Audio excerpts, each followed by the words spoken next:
A majority of Australian company directors believe the increasing trend towards holding them liable for their company's actions is reducing their willingness to serve on boards. A study conducted by the Institute of Company Directors has also found that 80% of directors believe the federal government doesn't understand business. Andrew Robertson reports.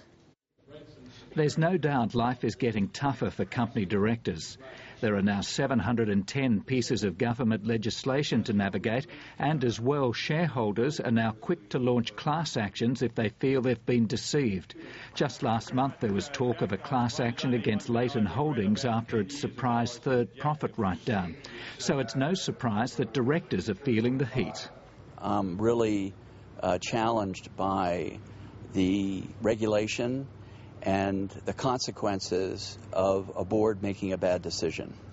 And according to the Institute of Company Directors' first index of director sentiment, Hunch Rank is not alone. 60% of directors say their willingness to serve on a board is being impacted by the risks involved. 50% say the compliance burden is also turning them away from some boardrooms, and 40% say it's affecting business decision-making. Hutch Rank says because of the regulatory environment, smaller companies in particular are struggling to attract good directors. The directors with the greatest experience that could really help these companies are concerned about what happens if they get into difficulty, what happens if they get into trouble. I'm liable. Do I want to risk everything I have to help this company? And it's not just directors in the corporate sector who feel they're being hard done by.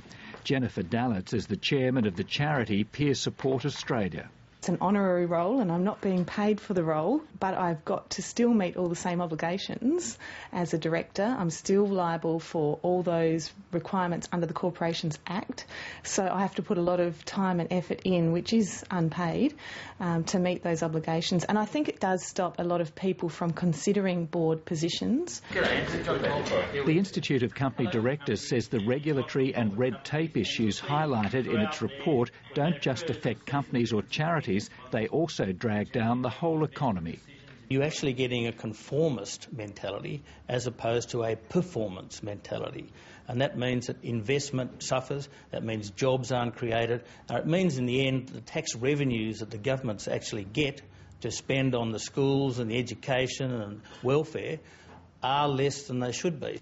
A case in point where directors feel over-regulation will do serious damage is the government's plans for boards to be thrown out if there are 2 consecutive large votes against a remuneration report.